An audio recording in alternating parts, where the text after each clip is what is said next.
Em nome do Pai, e do Filho, e do Espírito Santo. Amém. Queridos irmãos e irmãs em Cristo, hoje, 3 de março, segunda-feira da 8ª semana do tempo comum.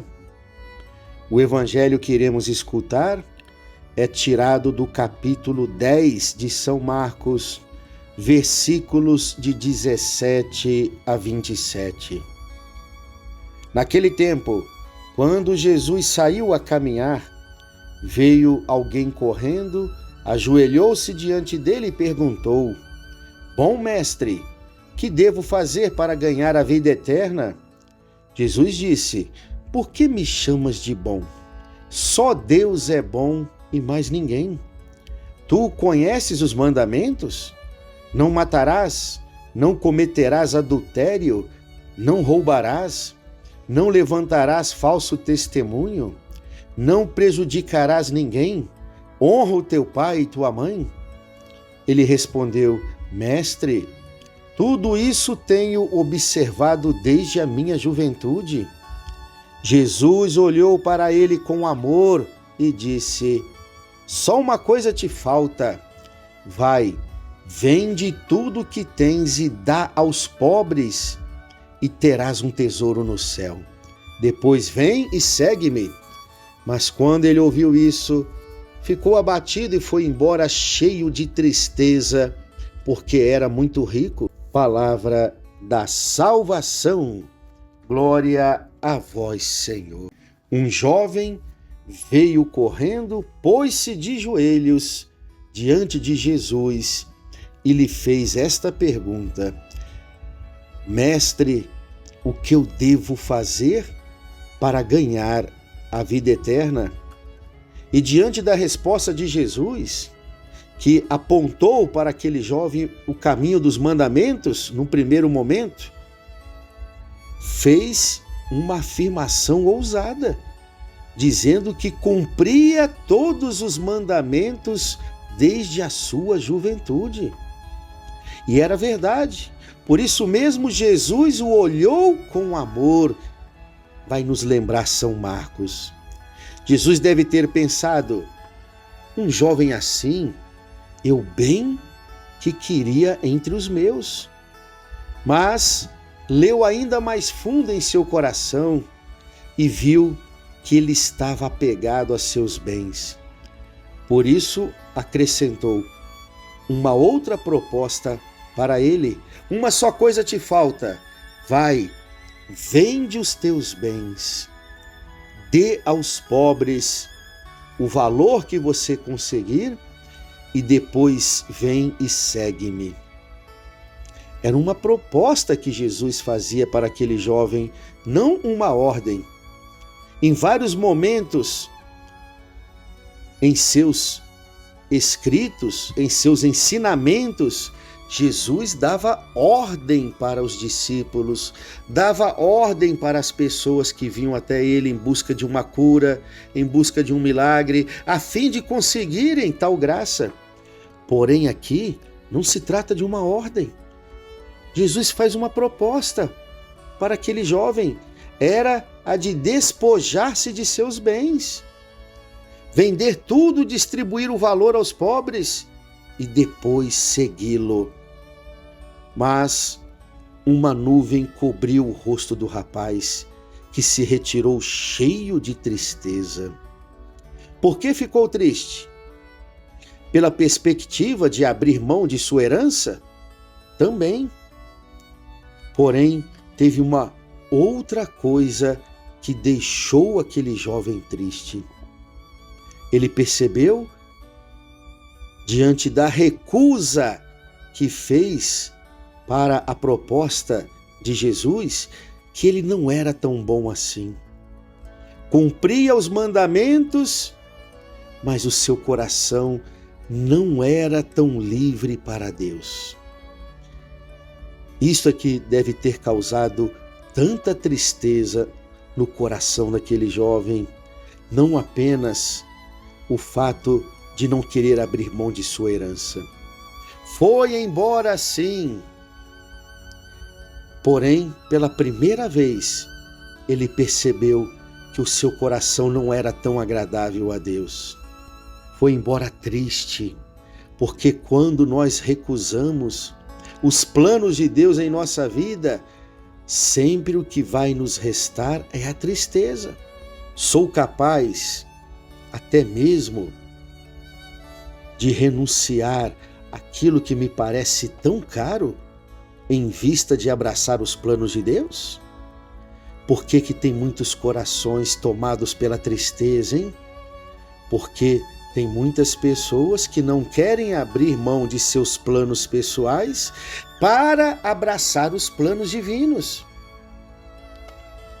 Olha, aquele jovem que se retirou com tristeza, bendita tristeza, continuou a fermentar esta tristeza em seu coração. E foi o suficiente para que tudo mudasse em sua vida.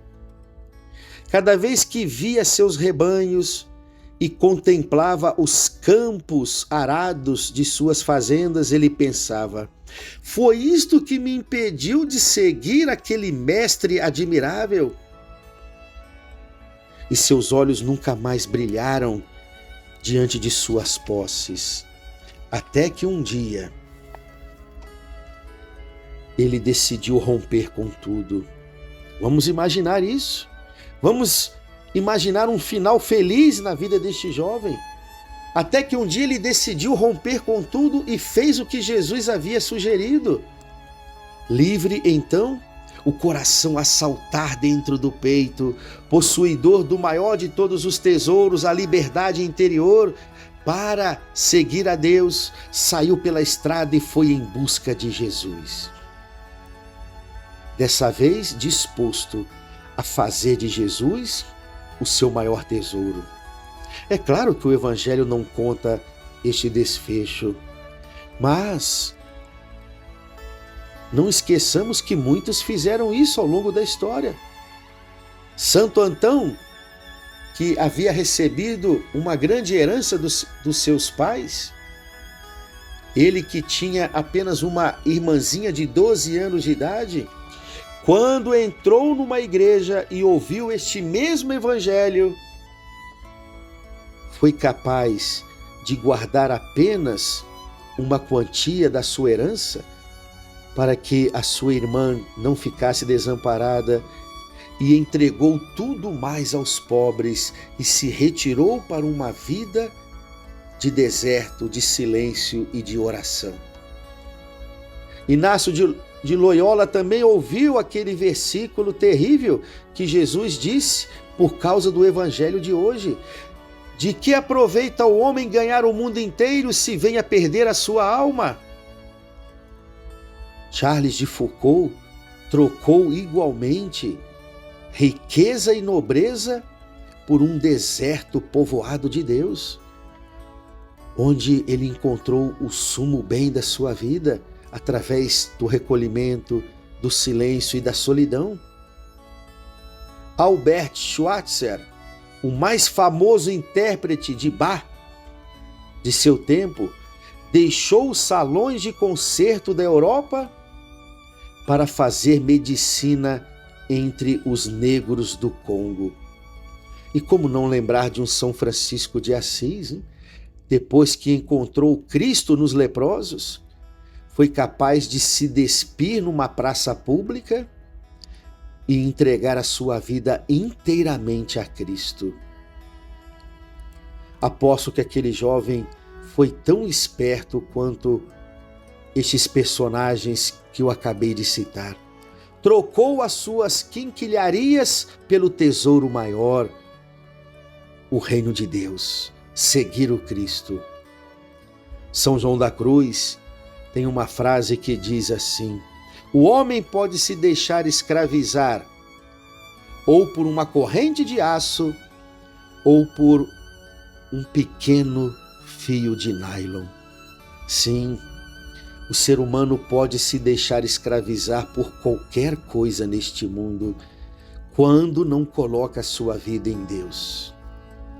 Talvez não tenhamos correntes de aço que nos escravizem, Mas será que não estamos ainda presos a pequenas coisas, a pequenos hábitos ruins, vícios, defeitos, paixões que ainda nos dominam? Será que ainda não estamos escravos de alguma coisa neste mundo? E por isso não temos a perfeita liberdade para nos entregarmos a Deus? Pensemos nisso diante deste Evangelho e nunca esqueçamos, hein, a frase principal que Jesus disse depois que aquele jovem foi embora. Jesus se voltou para os 12 e disse: o que adianta o homem ganhar o mundo inteiro se vier a perder a sua alma? Será que nós já descobrimos mesmo que Deus é o bem maior? Que Deus é o sumo bem ao qual devemos abraçar em nossa vida? Louvado seja o nosso Senhor Jesus Cristo, para sempre seja louvado. O Senhor esteja convosco, Ele está no meio de nós. Abençoe-vos o Deus Todo-Poderoso, o Pai, e o Filho e o Espírito Santo. Amém.